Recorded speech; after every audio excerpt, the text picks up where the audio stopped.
my first episode of the series, I built a small temporary wool farm, and although this works perfectly fine, obviously, it most definitely is an eyesore in this area. So in today's episode, I'm going to upgrade the wool farm to not only look better, but also produce all 16 colors of wool.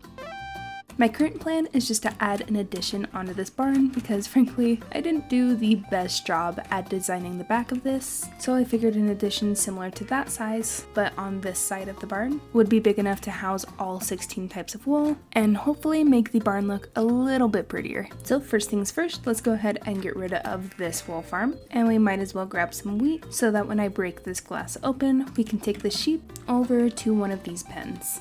And in they go, and I might as well breed them as well while we're here, since we're going to need about 16 of these guys. And now we can take down the rest of this farm and then fill in all of these random holes with some dirt. Between episodes, I've already cleared out all of the spruce trees that used to be back here, so in the future we're gonna have to find a new place to mine all of our spruce trees, but that's kind of a future me problem.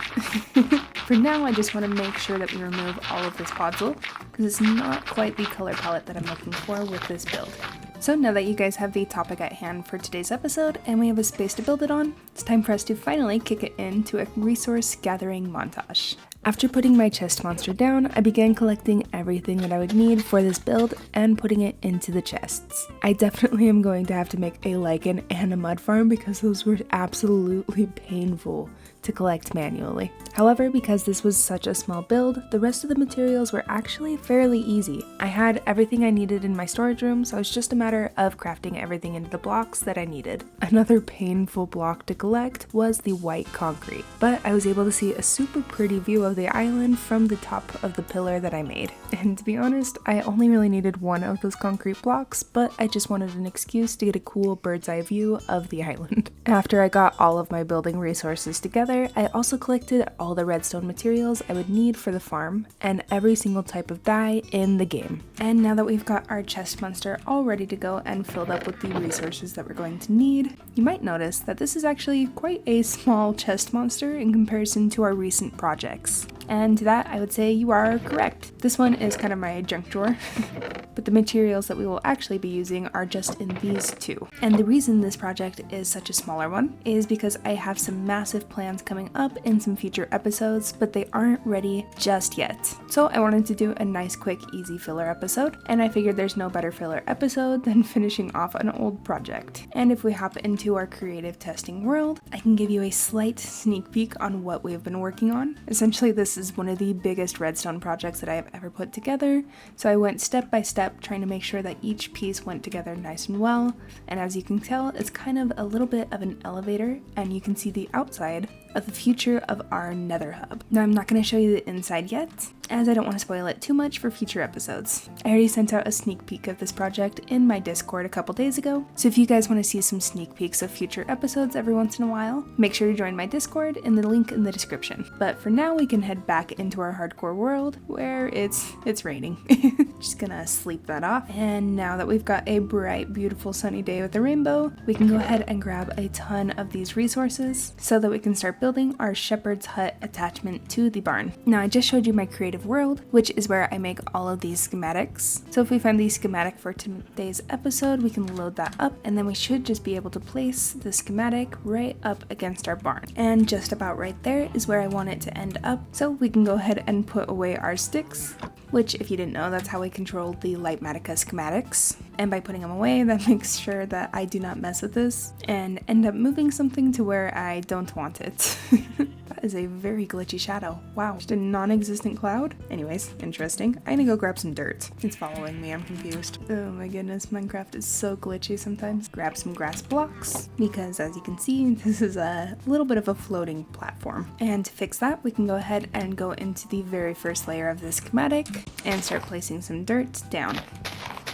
And I figure that's a little bit boring for you guys to watch, so we might as well kick it into the time lapse for the very first half of this building.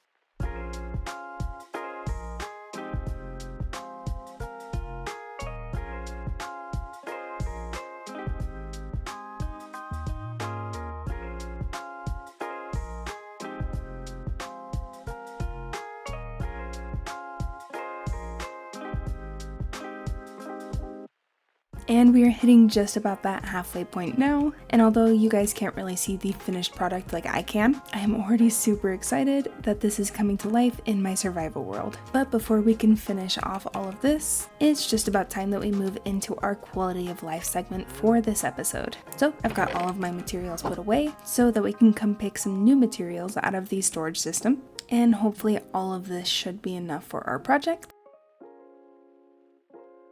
And of course this is going to be a general circle, it's not specific. I figure this is kind of a medieval style town, and when you look back at what they were able to make, it wasn't exactly really symmetrical, it was just them doing the best with what they had. So I kind of want to replicate that with all of our paths and placements of our buildings. And now what I want to do within this circle is essentially split it up into quadrants and do 4 different types of flowers. And the ones that I have picked is going to be the poppy, dandelion, azure bluet, and the oxeye daisy. I think that these 2 will add a nice pop of color, and these 2 will be the nice neutral, so it's not just crazy amounts of colors all in a circle. So to accomplish this, the first thing that I want to do is outline our entire circle with a few slabs. And now that we have a circle that we like, I want to go through and on all the borders add some leaves. I'm hoping this will make it look a little bit more dressed up and fill in the space, as Minecraft flowers don't exactly fill in the blocks very well.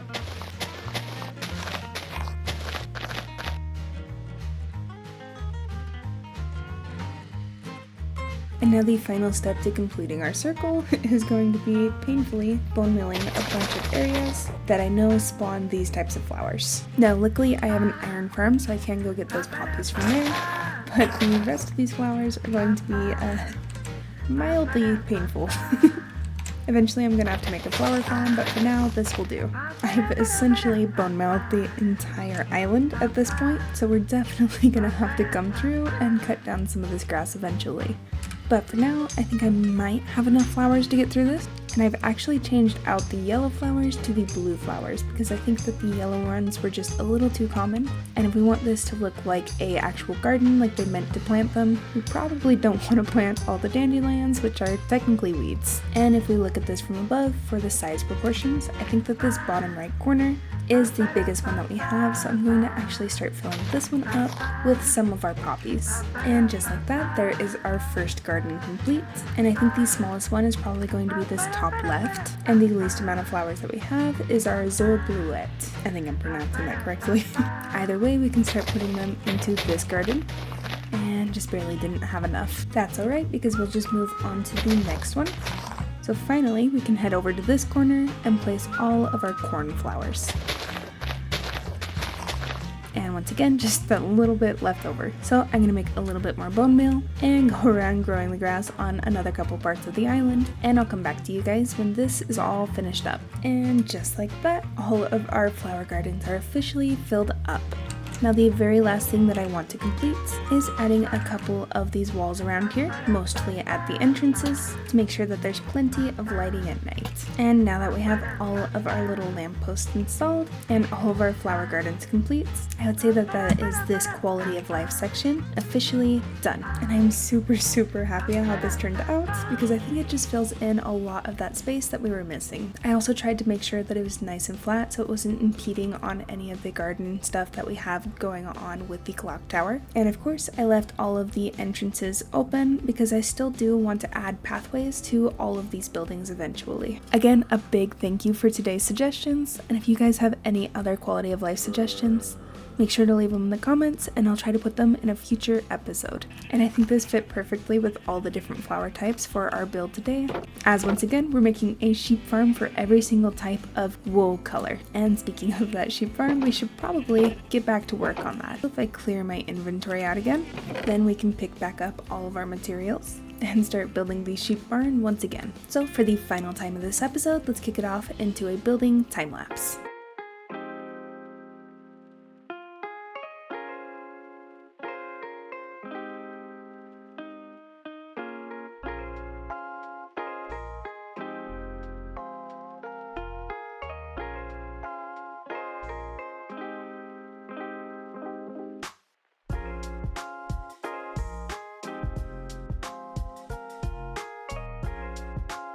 And we officially have our sheep barn. So before we put in the actual redstone, let me give you a quick tour. Of course, from above, it looks very pretty. I like how it makes this little centerpiece between the two buildings, very similar to the area that we put between both the armorsmith and the toolsmith. And I kind of wanted this part of the building to be more run down, since this is an outdoor sheep pen. And a little funny part is I put lichen on the roof to spawn proof it, and if you check on the map, it kind of made the roof of our building a little bit blue. Slightly unfortunate, but at least it's safe up there. Now first off, we've got our little outdoor area. I need to fill all of these with water because this is their little water trough and their feeding area. And when it gets cold during the winters, of course Minecraft doesn't really have that in these biomes, but hypothetically if it gets cold, they can bring them indoors into the indoor animal pen, where again they've got some food and a couple little animal troughs right here.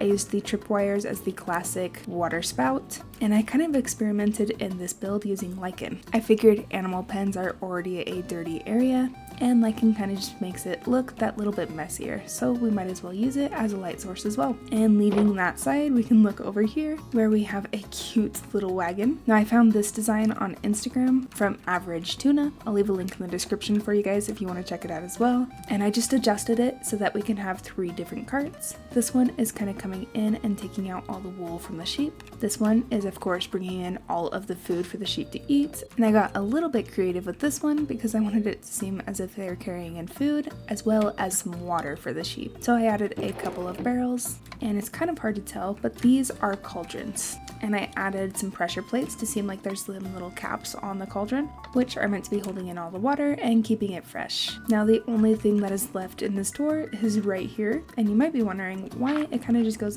down into the abyss. And that's because I kind of just wanted a prettier place to hide all of the redstone, as this is a really hard farm to decorate. And now that we have a massive space cleared out for us, it's about time we start actually building the sheep farm. First off, this is where I want the staircase to come down, so let's start that. And with our simple staircase in place, I can start adding in where I want everything to go. I'm thinking I want the chests to pop up just right here on this layer. And then next to the chests, we're gonna have some hoppers to collect everything. Those hoppers are gonna be facing into the chests. And just to collect everything a little bit quicker, we can add some rails on top of the hoppers with some minecart hoppers just above that. And just to keep it in place, I'm gonna add some grass right in between each of those, and some glass right in front and behind.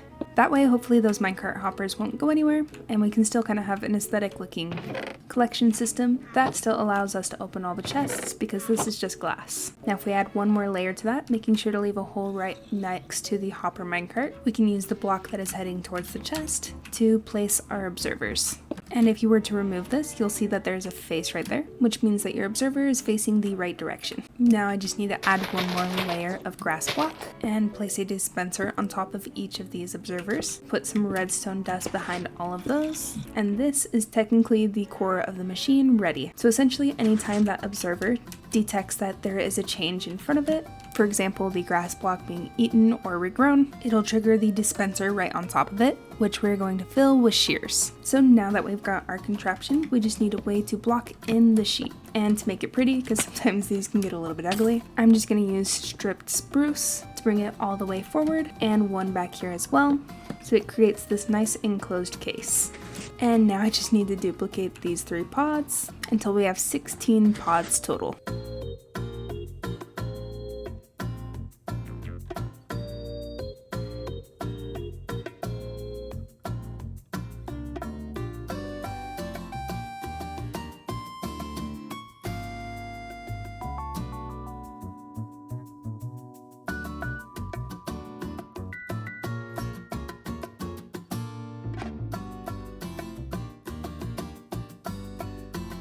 Alrighty, and all of our modules are now complete. And while I was waiting for all of our sheep to grow up, I went ahead and put in our flooring, and back here added in a little bit of a staircase so we can get each of the sheep into the modules. So now all we should need to do is breed these sheep a few more times, and now that we have our sheep all bred up, we should have just the amount that we need. We just need to grab a few of these guys at a time. A few.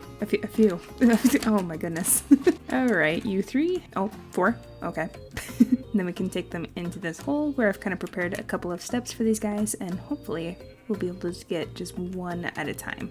This is gonna be rough, isn't it? Yep, he's eating my staircase. Come on. 1, 2, 3, 4. That okay.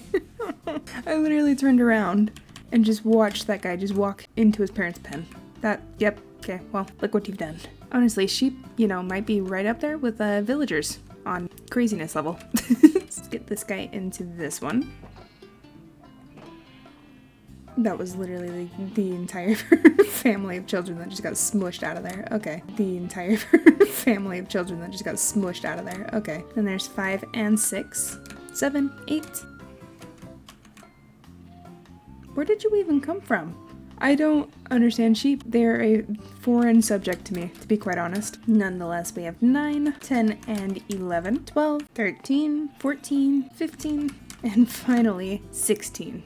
And with all of our sheep in our pods, that is the farm officially complete. And now we should just have a few more things to finish off this project. First off, we just need to come through here and dye each of these sheep after one of the 16 dyes that we collected earlier. First off, we've got red, yellow, pink, magenta, cyan, blue, green, gray, purple, light blue, brown, and black, and finally light gray, lime, and orange. And our last one right here is just white because we also need some white wool. And next up, to get this farm working, we need to start adding some shears to our dispensers. So if I head over to our toolsmith here and grab a bunch of our extra iron, and then we can use that to craft up all the shears that we could ever possibly want in the world. Now, it might seem a little bit overkill, but I literally do not want to touch this farm ever again. I want it to be completely automated to where we only have to touch it if it's broken somehow. So by filling up each of these dispensers to its max capacity with shears, we should hopefully not have to touch this for a hot minute. And now with the farm almost completely full, besides one shear in some of these, we should now be able to go inside, and I can show you all of these guys are getting sheared, which leaves us with a couple of wool already collecting. And although this is working excellent, one thing that doesn't look so excellent is down here. I kind of finished off the walls a little bit and the ceiling, not all of it, while I was waiting for these guys to grow up, but we definitely need a couple of improvements down here, so let's do that really quick. First off, we should probably finish off the staircase, and I think I'm just going to do a simple double stair underside. So now that we got the staircase fixed, next up, let's add a couple more lanterns. And of course, we've been experimenting with some lichen, so we may as well add some of those, as well as some glowberries. Alright, all of our lanterns are now in, and I'm not really sure what the game mechanic is for lichen, because some of these are dull. So I don't know if it reflects light or if it needs a certain light level. Either way, I think it kind of adds some fun variation. So I think for now, I might keep it just like that. And of course, once those glowberries start growing, they'll be really super pretty down here. And I think after that, the last couple things we can go ahead and rapid fire by finishing up the ceiling, adding a couple of hay bales down here as if they had brought food to feed these guys. And just for decoration, some rails as if it's holding it all down. And I did also think it would be kind of cute if we added maybe a couple of benches right here, as if the caretaker of the sheep either gets tired or they come down here to watch the sheep grow, who knows. Either way, you can sit down right here and just kind of watch these guys do their thing. And I think it's empty enough over here, we can do the same thing as well, maybe even slightly larger on this side. Next up, you can always use a bed and a crafting table, so I'm actually just going to hide it down here. And to be honest, we could probably turn this bench into a bed bench, and that can kind of serve as a dual purpose. And then next up for the crafting table, if we ever want to come down and craft something, we've got a crafting table bench. Yeah, that one might be too far of a stretch, but it looks cute. And then I think I want to come into this hill that I made and place a bunch of torches, because it's made quite the unintentional mob spawner, and that was not really the noise ambiance that we were looking for with this build. And then we can just close up this side of the hill, and of course this little makeshift entrance that we made. And eventually this terraform ring will look significantly better once I move all these pens out of the way. And for starters, we can take these sheep out of this one, bring them up to the barn, and put 2 of the sheep in this pen, and the other 2 sheep in this pen.